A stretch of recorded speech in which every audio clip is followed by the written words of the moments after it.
O Mundo na Guaíba. Apresentação e produção, Jurandir Soares.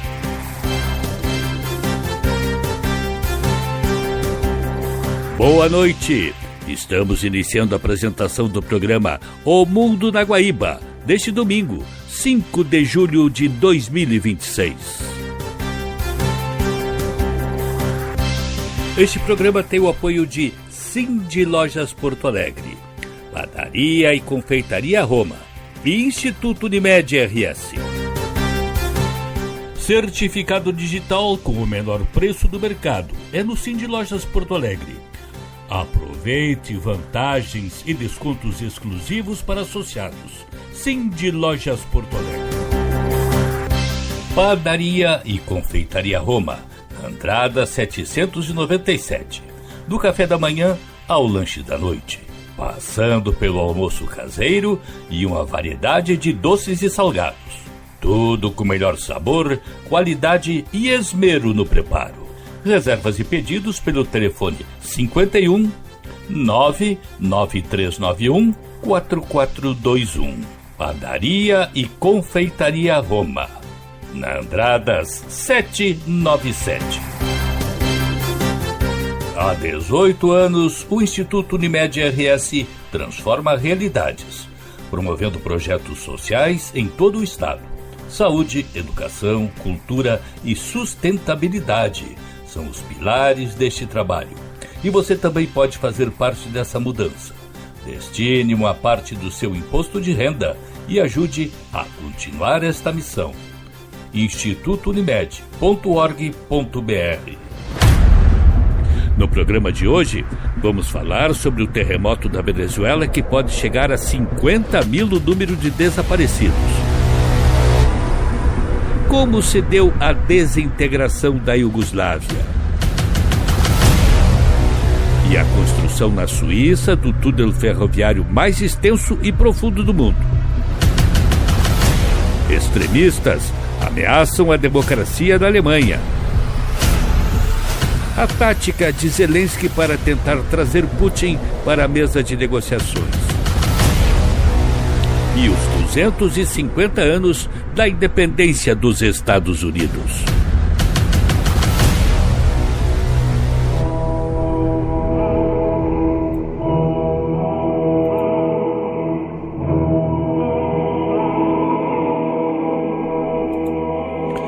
O longo drama da migração forçada, que há pelo menos 10 anos assola os venezuelanos, ganha nova roupagem após os terremotos que atingiram o país há uma semana.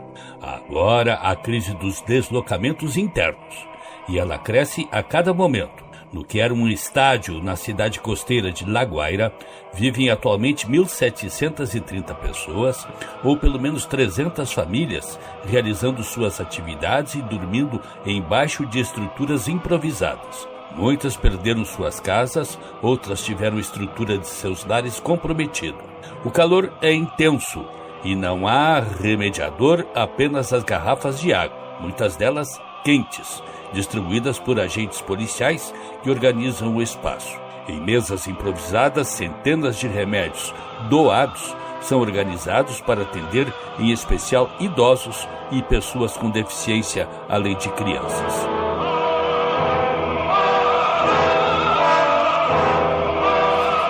Quase 59 mil edifícios provavelmente foram danificados ou destruídos pelos 2 terremotos que atingiram a Venezuela. Isso foi o que indicou uma avaliação preliminar publicada pela Agência Espacial dos Estados Unidos. Pesquisadores da Universidade Estadual do Oregon estimam que 58.870 edifícios tenham sido afetados em toda a área atingida. O levantamento foi feito a partir de imagens de radar de alta resolução captadas em 25 de julho pelo satélite Sentinel-1 da Agência Espacial Europeia, um dia após os terremotos. Os autores do documento, Corey Scher e Janon von Deck Hoek, ressaltam que a análise é preliminar e que ela identifica mudanças bruscas na superfície compatíveis com danos estruturais. Segundo eles, a estimativa deve ser interpretada apenas como um indicador e ainda não foi confirmada por equipes de campo. O presidente da Assembleia Nacional da Venezuela, Jorge Rodríguez, informou que 855 infraestruturas apresentavam danos, das quais 189 desabaram completamente. A NASA informou que seus satélites estão fornecendo imagens e dados para apoiar as equipes de resposta na avaliação dos impactos e no direcionamento das operações de socorro. A agência espacial divulgou um mapa que permite uma visão ampliada da magnitude dos danos provocados. Junto com as informações da agência espacial, o governo norte-americano anunciou o envio de 300 milhões de dólares à Venezuela em ajuda humanitária, além de mais de 300 socorristas e dezenas de cães de busca. A Marinha dos Estados Unidos também colocou novamente em operação, na segunda-feira, o porto de La Guaira. O detalhe é que ainda há muita gente desaparecida. A estimativa é de que cerca de 50 mil pessoas continuem desaparecidas. Passado o prazo crítico de 72 horas, as equipes de resgate acreditam que as chances de encontrar sobreviventes são mínimas. Ainda assim, de acordo com o governo venezuelano, mais de 30 pessoas foram resgatadas com vida nas últimas horas. Um deles foi jovem, de 21 anos, que ficou preso sob os escombros por 5 dias e foi o único com vida resgatado do prédio em que ele morava, em La Guaira.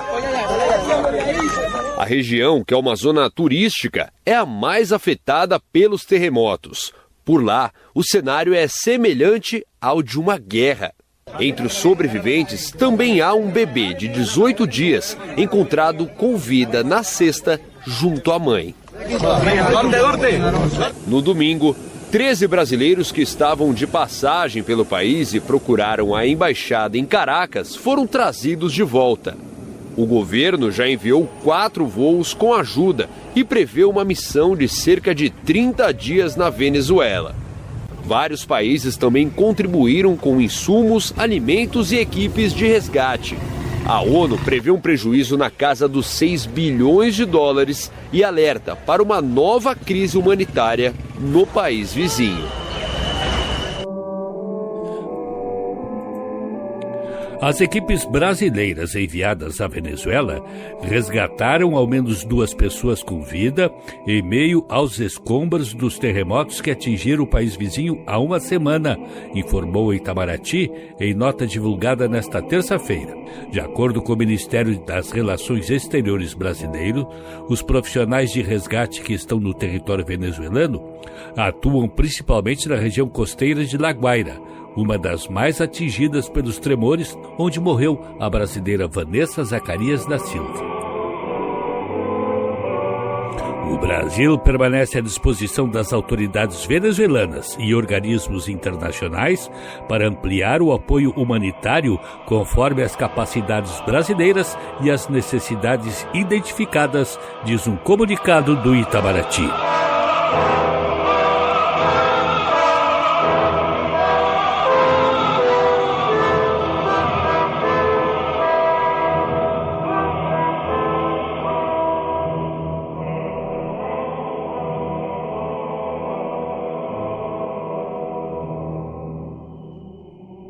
A seguir,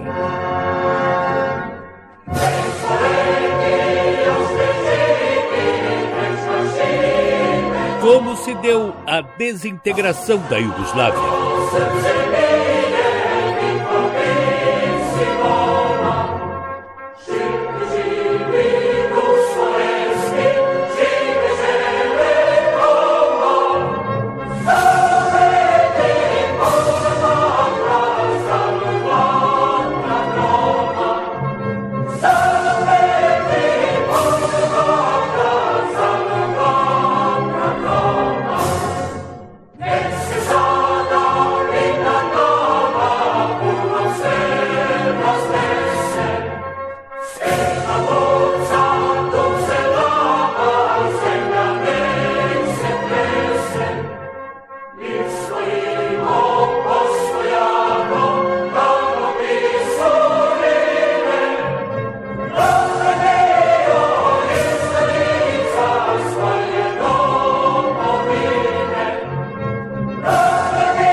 Estamos apresentando O Mundo na Guaíba.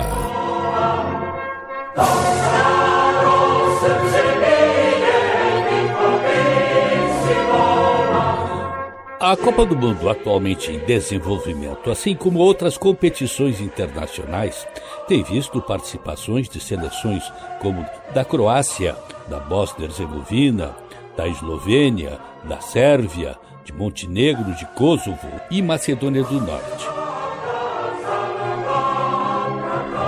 Tempos passados, todas essas seleções estavam agrupadas numa só, da Iugoslávia.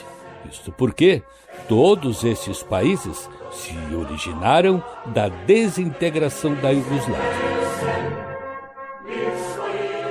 Pois a desintegração deste país nos é detalhada por Camila Veras Mota, da BBC Brasil. A antiga Iugoslávia reuniu nações com diversas culturas, religiões e línguas no sudeste da Europa durante a segunda metade do século XX. Elas conviveram sob certa estabilidade política por décadas. Mas no início dos anos 90, esse projeto entrou em colapso de forma traumática em meio a uma série de guerras civis que deixaram mais de 135 mil mortos, milhões de refugiados e dezenas de milhares de desaparecidos. Bom, ao falar da ex-Iugoslávia nos dias de hoje, geralmente a gente se refere a 7 países diferentes. Eslovênia e Croácia, que são os mais prósperos e hoje fazem parte da União Europeia, Sérvia, Bósnia e Herzegovina, Montenegro, Macedônia do Norte e Kosovo, que ainda não foi reconhecido por toda a comunidade internacional. Combinadas, essas 7 nações somam cerca de 22 milhões de pessoas e ocupam uma área menor que a do Rio Grande do Sul.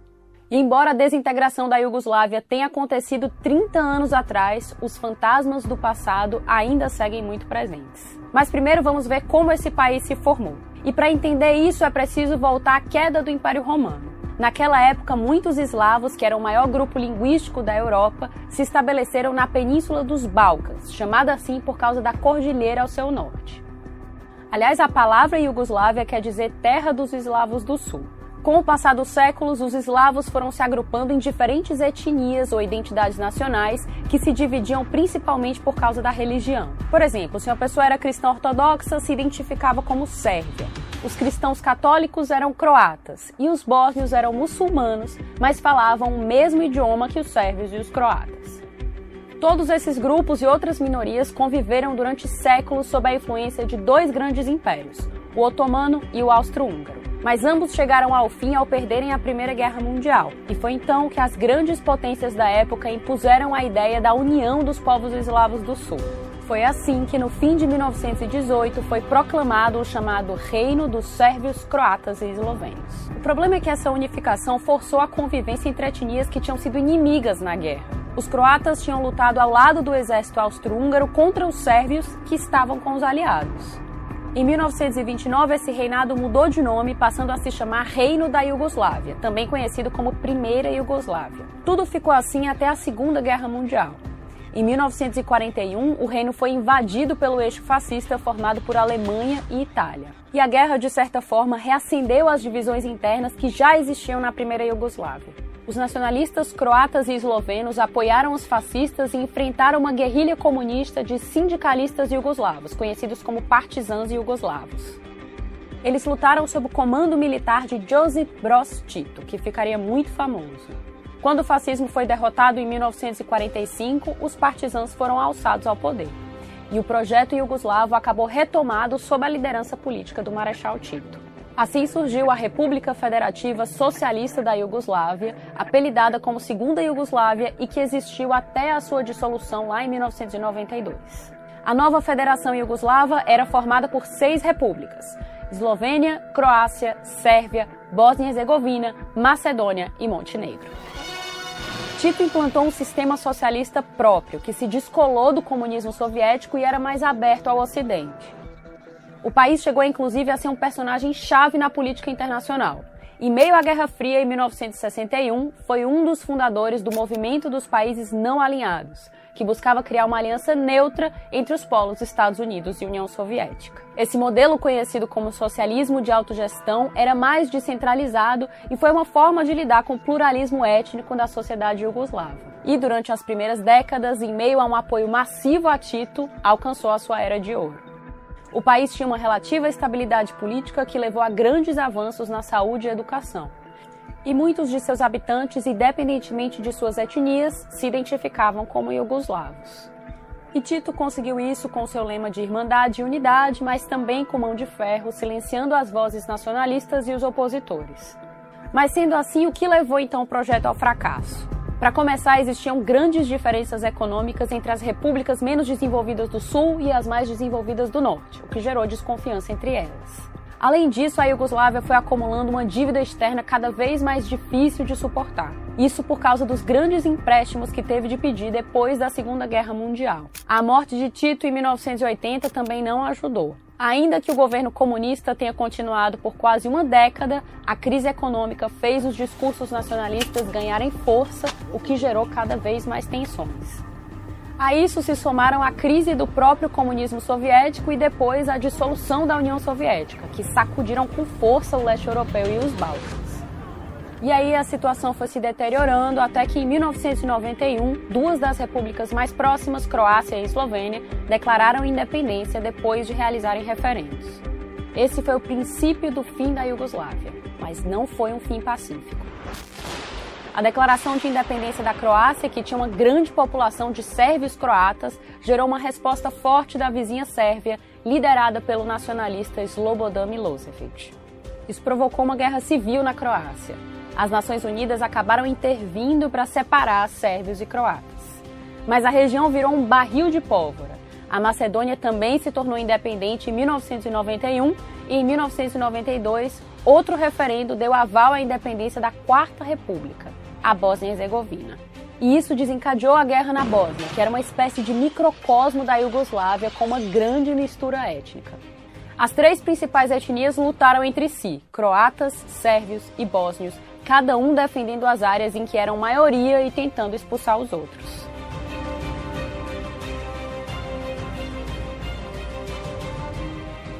Sarajevo, a capital da Bósnia, ficou violentamente sitiada por anos. Um dos episódios mais terríveis aconteceu em 1995, o genocídio de Srebrenica, onde os sérvios bósnios mataram cerca de 8.000 bósnios, de maioria muçulmana. Alguns dos responsáveis pelas graves violações de direitos humanos cometidos na Bósnia, como Radovan Karadzic e Ratko Mladic, que ficou conhecido como Carniceiro dos Balcãs, foram condenados depois em um tribunal internacional criado pela ONU.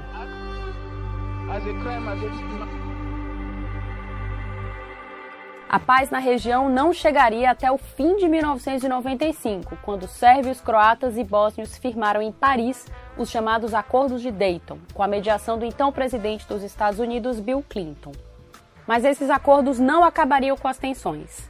3 anos depois, outro conflito eclodiu no Kosovo, uma província autônoma da Sérvia com maioria étnica albanesa e muçulmana. A OTAN, a Organização do Tratado do Atlântico Norte, interveio no conflito e bombardeou a Sérvia durante 3 meses.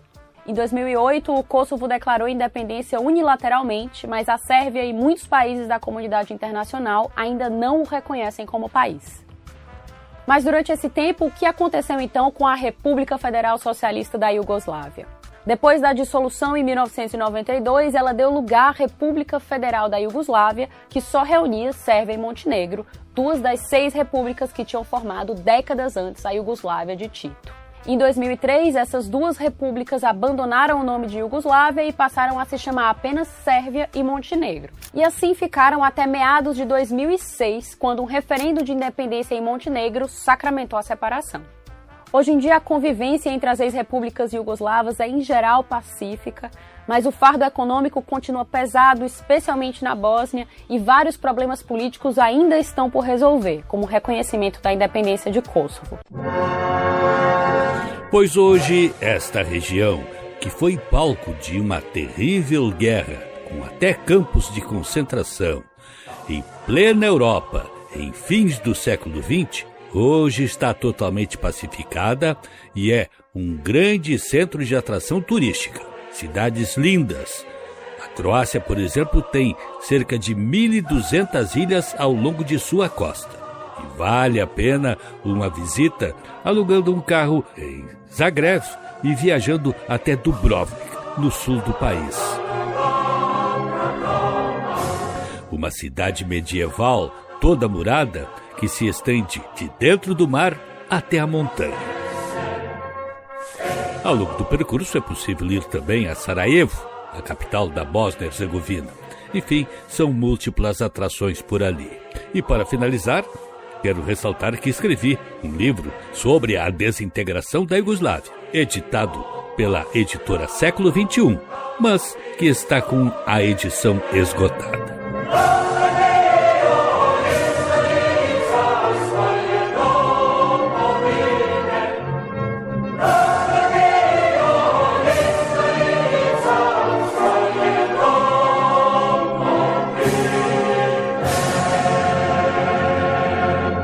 A seguir,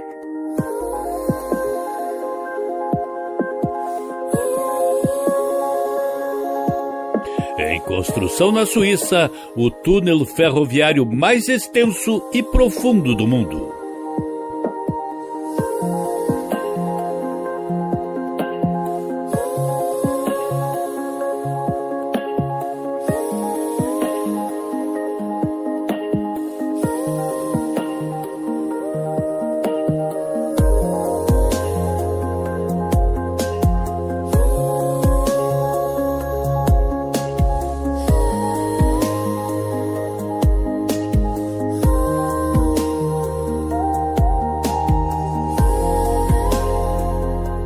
Estamos apresentando O Mundo na Guaíba.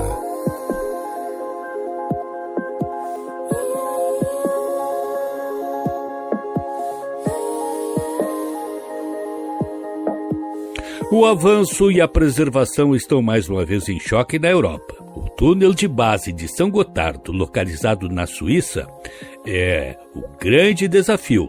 Trata-se de um túnel ferroviário mais longo e profundo do mundo, com impressionantes 57 quilômetros de extensão, podendo chegar a 153 se somar-se todas as galerias e poços auxiliares, e 2.300 metros de profundidade sob os Alpes. A ferrovia conecta o norte e o sul da Europa, e quem nos dá os detalhes sobre a mesma é a Deutsche Welle. Um projeto gigantesco envolvendo toneladas de explosivos e máquinas colossais. Essa é a construção de um dos túneis ferroviários mais longos do mundo, que vai passar por baixo dos Alpes franco-italianos. Estou trabalhando no projeto mais lindo do mundo. Mas nem todos os moradores locais compartilham desse entusiasmo. Esse projeto apenas piora uma situação que já é grave. Ele precisa ser interrompido. 11 bilhões de euros foram investidos nesse canteiro de obras que fica a 600 metros abaixo da terra, sob os Alpes. Deste lado fica a França, daquele a Itália. Já temos um túnel de 9 quilômetros sendo escavado em direção à Itália, a partir daqui. Ao todo, o túnel de 2 tubos terá quase 60 quilômetros de extensão. Emanuel trabalha na área de engenharia subterrânea há 20 anos e este é o maior desafio da carreira dele. É um projeto europeu. O objetivo dele é aproximar as pessoas, descarbonizar e melhorar o transporte. Construir uma infraestrutura durável, eficiente, útil e que sirva para toda a Europa. A perfuratriz consegue avançar no máximo 15 metros por dia. Em terrenos difíceis, explosivos ajudam a romper a camada rochosa. O trabalho é árduo e a cadeia de montanhas é parcialmente instável. Muitos aqui se orgulham de fazer parte do projeto. É algo único, porque é um terreno em movimento, sempre mudando. Estou aqui desde 2002, então já vivenciei muitas coisas, mas é um projeto para a vida toda. O Vale de Maurienne, no sudeste da França, abriga cerca de 44 mil pessoas. Ele conecta a França à Itália. Os 2 túneis de mão única vão ter mais de 57 quilômetros de extensão cada. O plano é reduzir o tempo de viagem entre Lyon e Turim em 45 minutos e transferir o transporte de cargas das rodovias para a ferrovia. O túnel começa aqui, perto da pequena cidade de Saint-Jean-de-Maurienne, na França.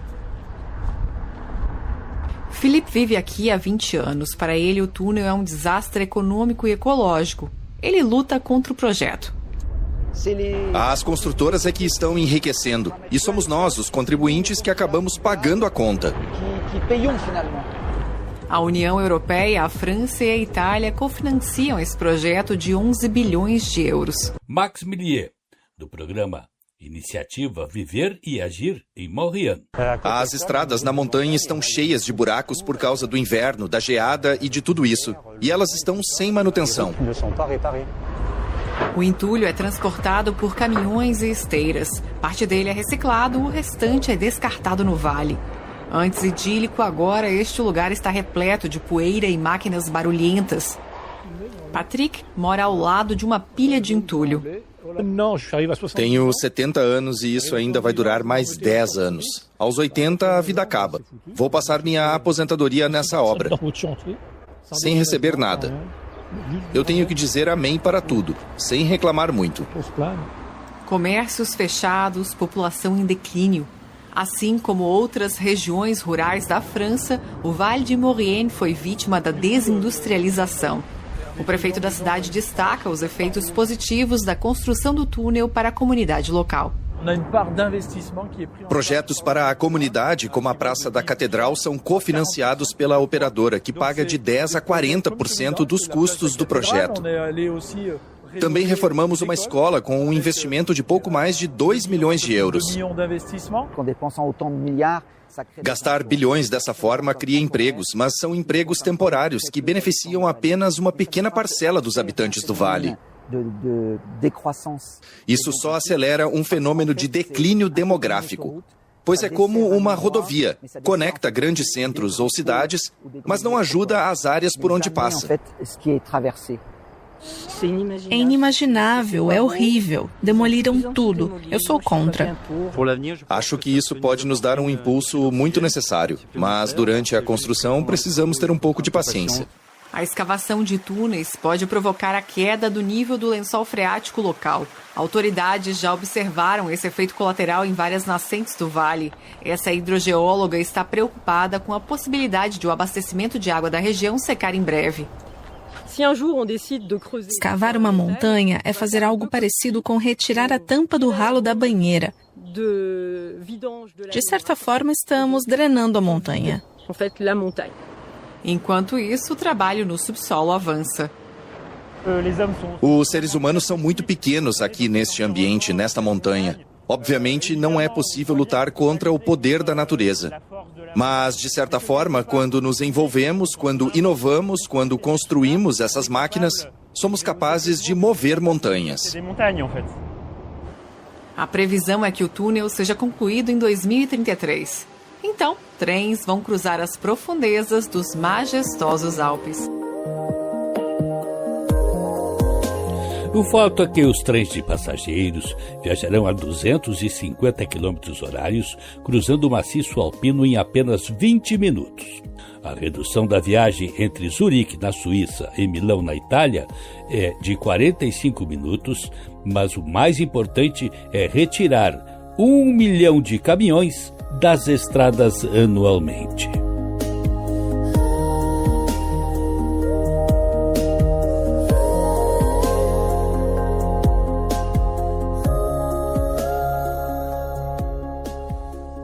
A seguir,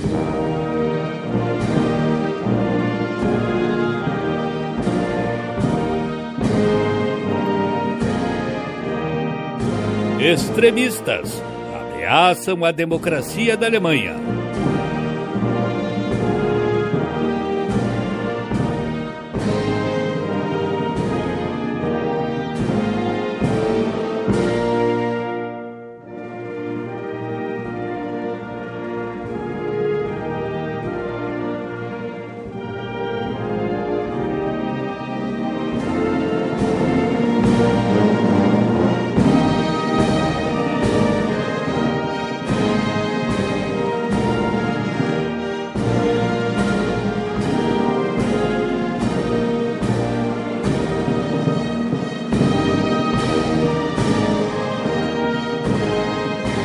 Estamos apresentando O Mundo na Guaíba.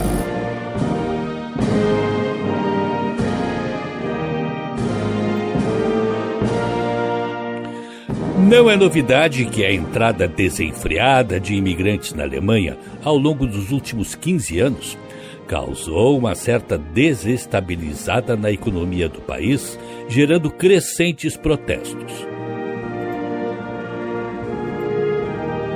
Esta recepção às pessoas que fugiam das guerras no Oriente Médio ou da seca na África estava inserida num certo sentimento de culpa dos cidadãos alemães por tudo o que aconteceu durante o período nazista.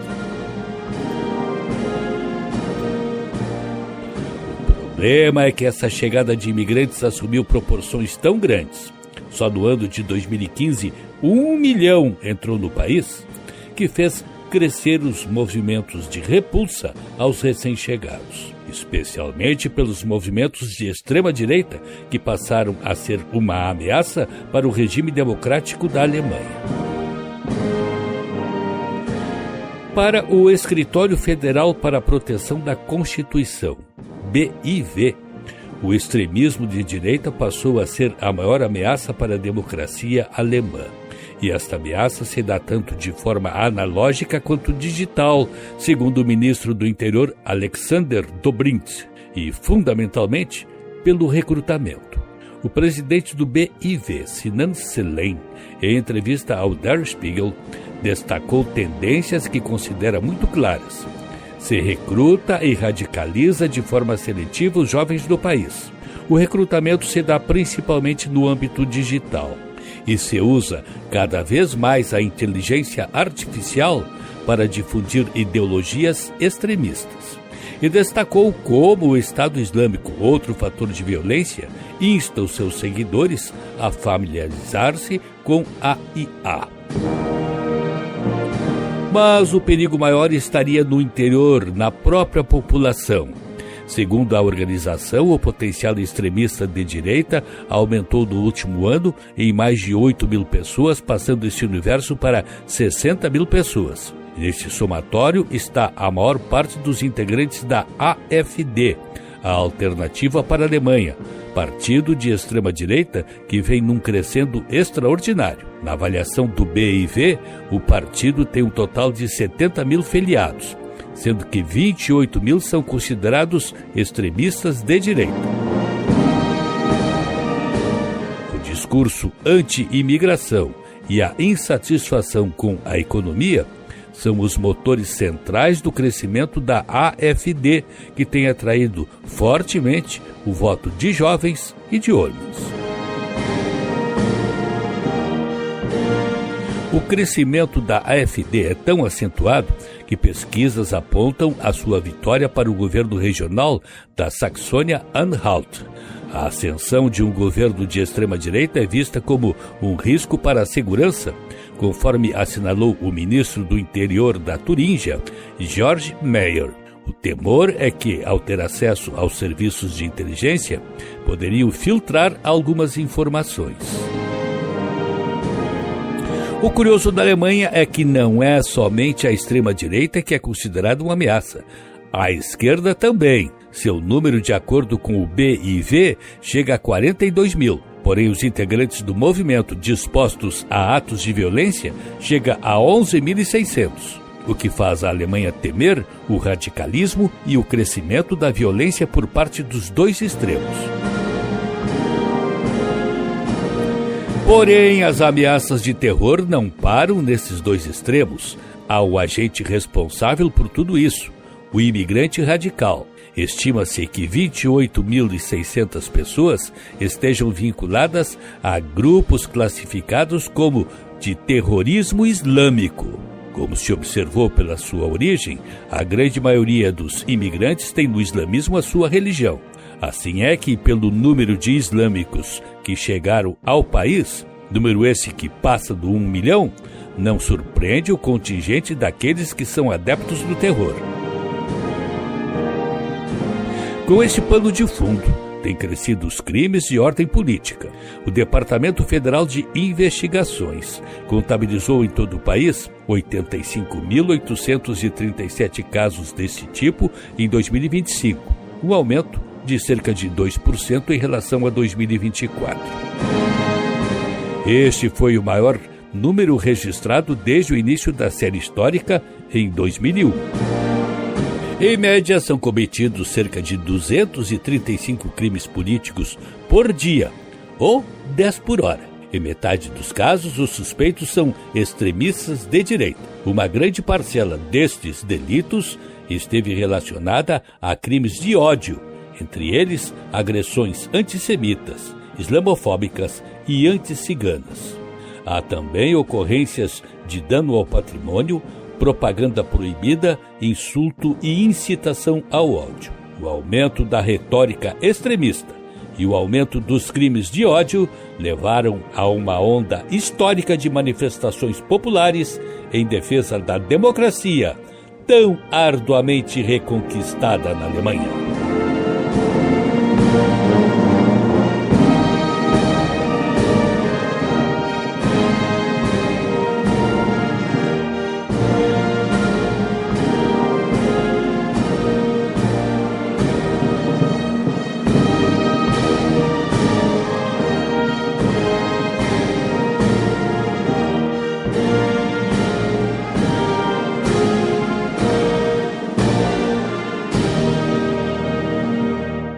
A seguir,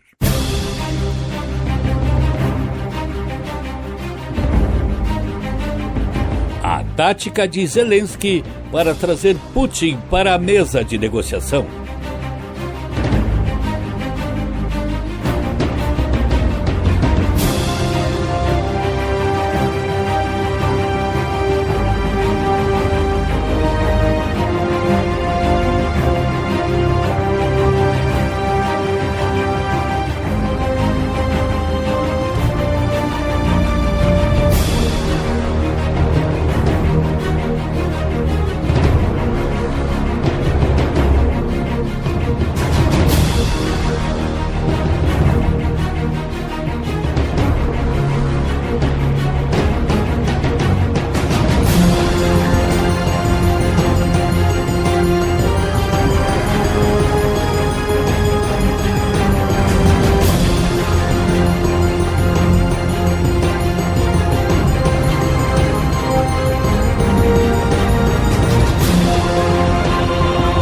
Estamos apresentando O Mundo na Guaíba.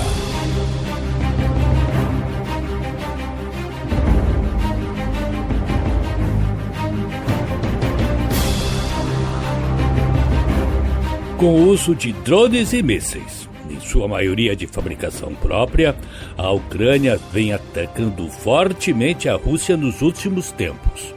Inclusive a província na Crimeia, onde já teria estabelecido um bloqueio no principal acesso da Rússia àquela província.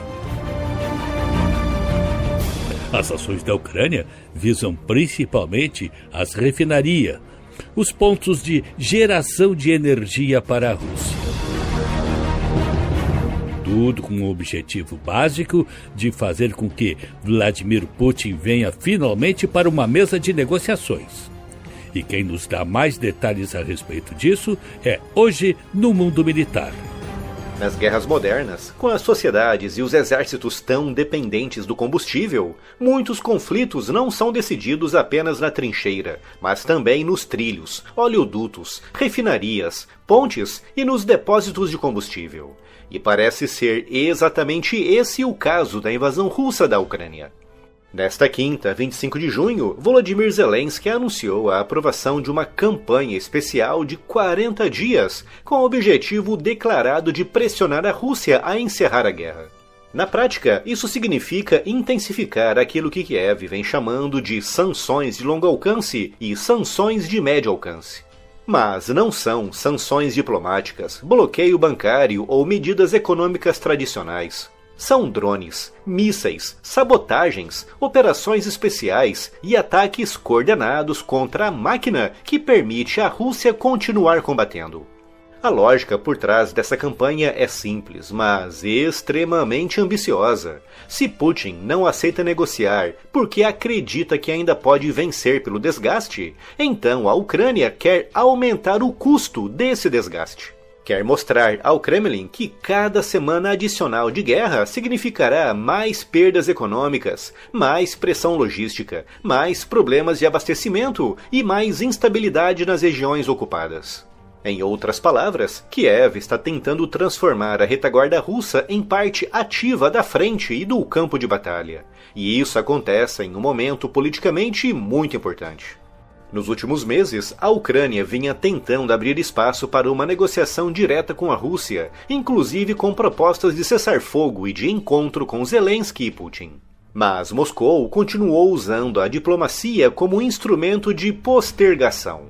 Ou seja, aceitava conversar, avaliava propostas, mantinha canais abertos, mas sem demonstrar intenção real de encerrar a guerra em termos aceitáveis para a Ucrânia.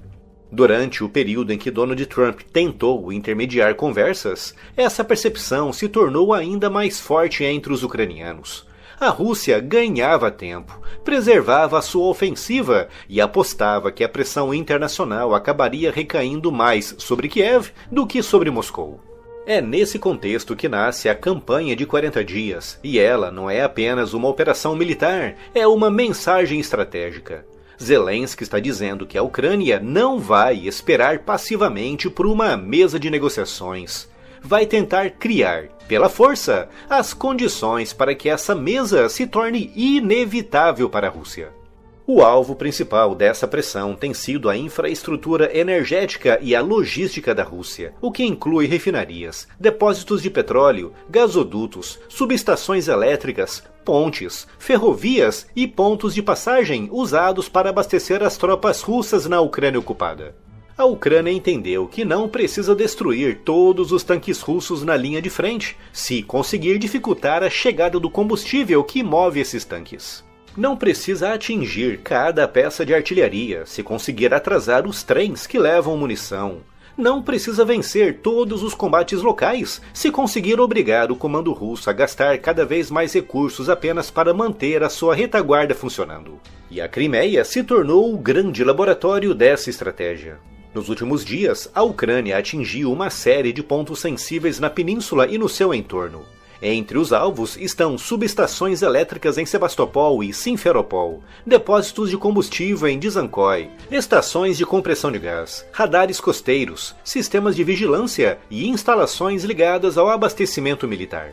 Além disso, a campanha também alcançou pontes e vias logísticas em áreas ocupadas de Lugansk e Zaporizhzhia, justamente o principal corredor usado para movimentar tropas, munição e combustível em direção à linha de frente. Isso tem duas consequências principais, e a primeira é militar.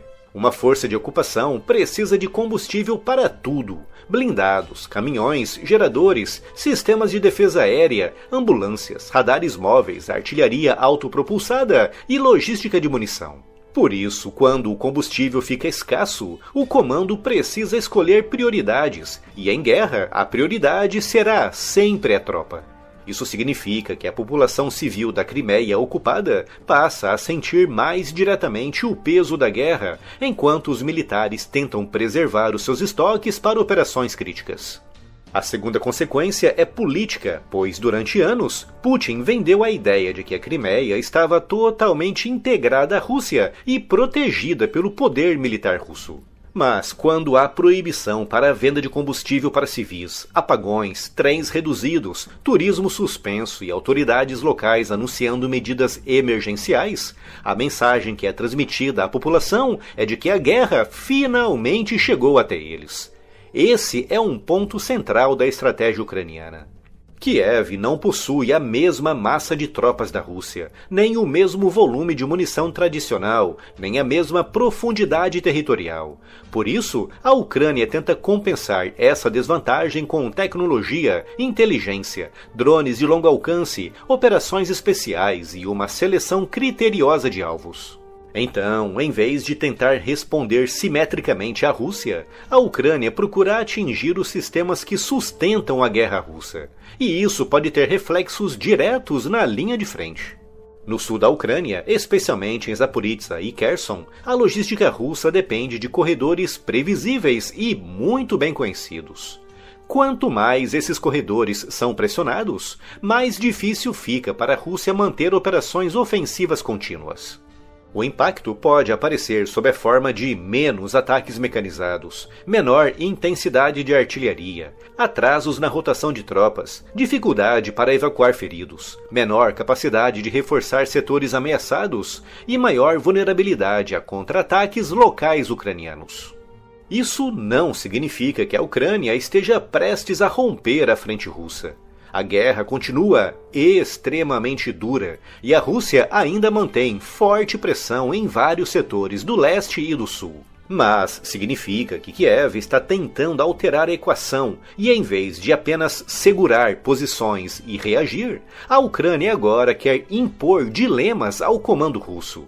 Se Moscou reforça a defesa das refinarias, pode deixar pontes mais vulneráveis. Se Moscou protege a Crimeia, pode expor instalações no interior da Rússia. Se Moscou desloca a defesa aérea para cobrir infraestrutura energética, pode reduzir a proteção de bases, depósitos ou posições próximas da frente. A campanha de 40 dias também tem um componente diplomático, com Zelensky querendo mostrar aos parceiros ocidentais que a Ucrânia ainda tem iniciativa. Isso é importante porque apoio militar internacional não depende apenas de simpatia política, depende também da percepção de que a ajuda enviada está produzindo resultados. No fundo, essa campanha especial revela que, para a Ucrânia, a negociação não virá apenas de comunicados diplomáticos, reuniões internacionais ou pressões públicas. Virá, se vier, da combinação entre resistência no fronte, ataques profundos na retaguarda e pressão constante sobre os pilares econômicos e logísticos da Rússia. E assim, se Moscou quer continuar adiando a paz, a Ucrânia fará com que cada dia de adiamento tenha um preço cada vez maior. Assim, a guerra que parecia perdida está tendo uma reação cada vez maior e mais forte por parte da Ucrânia.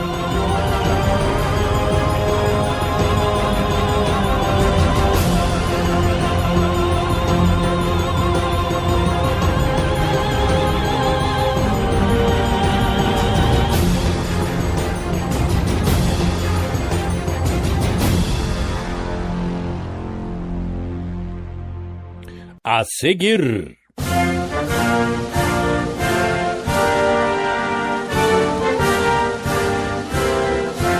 os 250 anos da independência americana.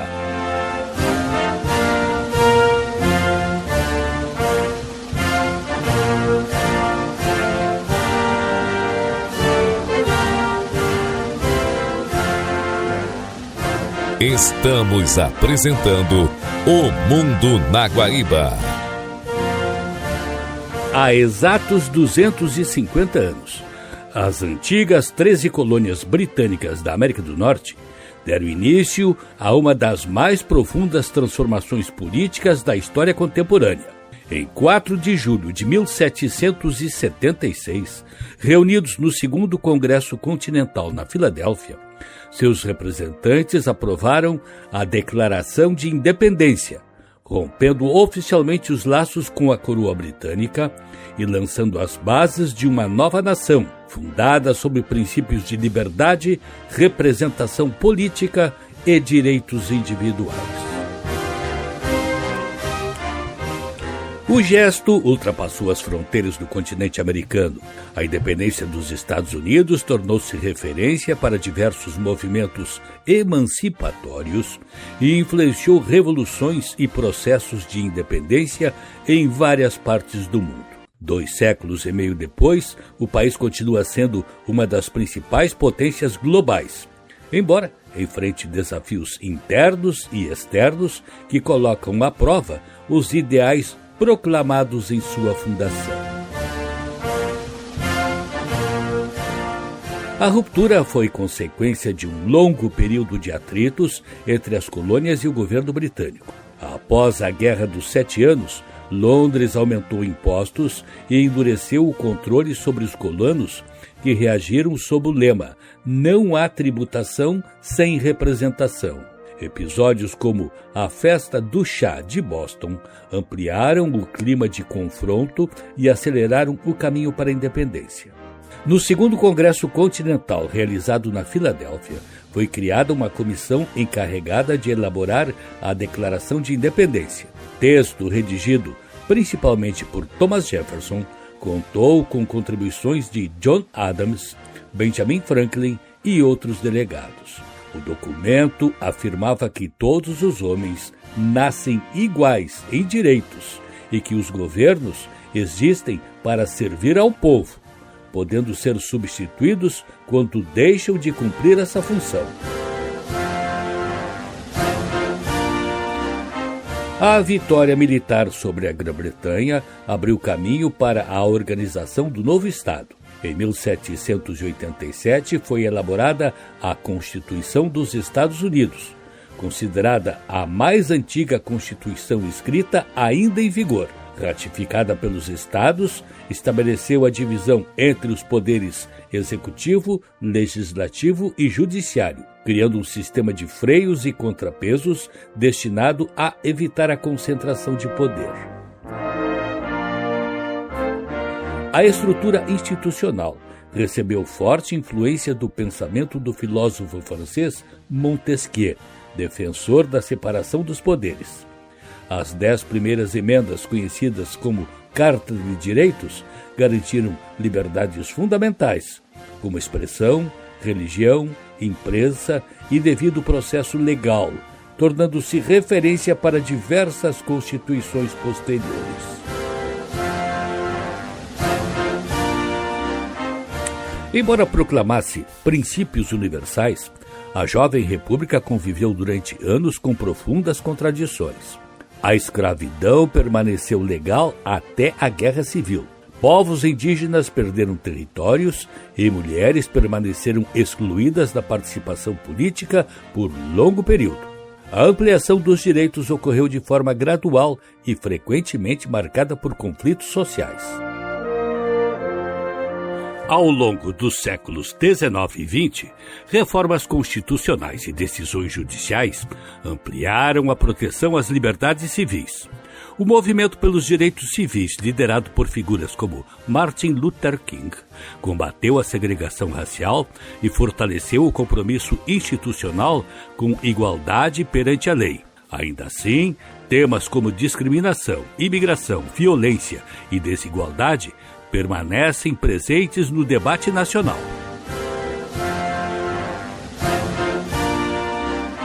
A ascensão dos Estados Unidos como potência mundial ocorreu sobretudo no século XX. Após consolidar sua economia industrial, o país assumiu papel decisivo na Segunda Guerra Mundial, mobilizando enorme capacidade produtiva e militar.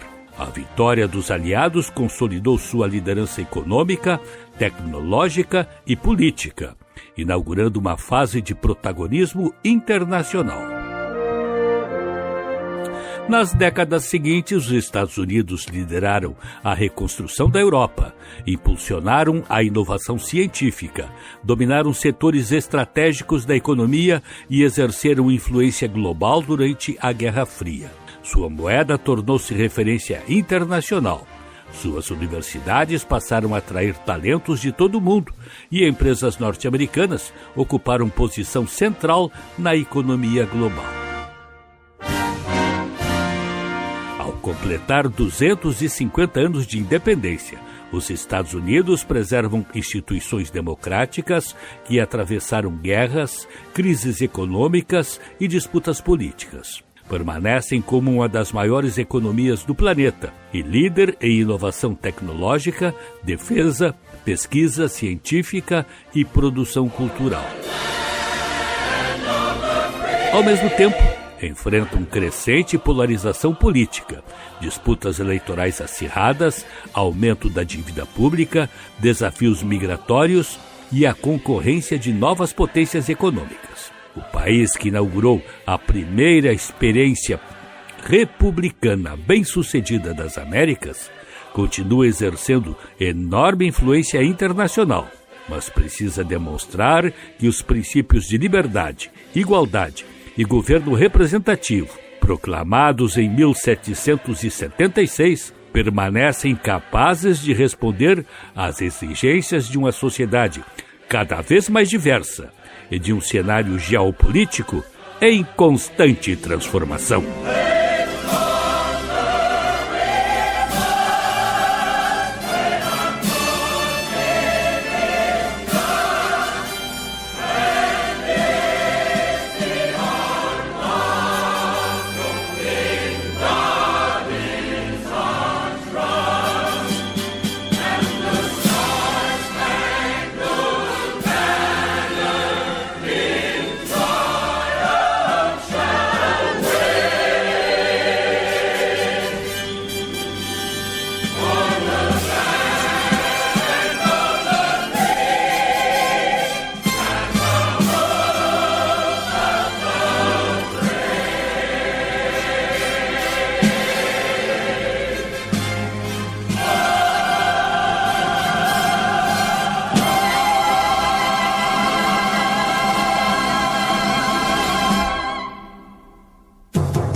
O programa de hoje teve o trabalho da técnica de Cleiton Lopes. Na mesa de áudio, Luciano Vargas. Coordenação de jornalismo, Rafael Sequim. E direção-geral, Claudinei Girotti.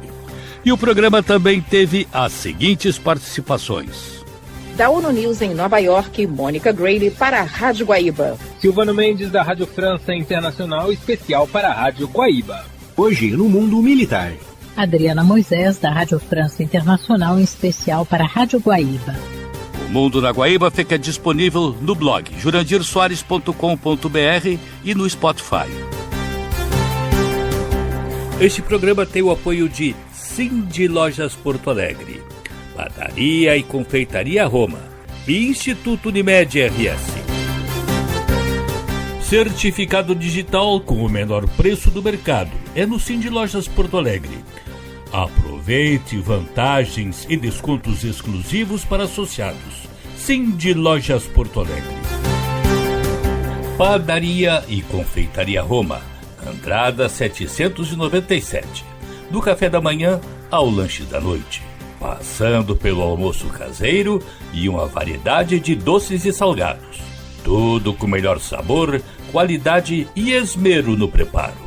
Reservas e pedidos pelo telefone 51 99391 4421.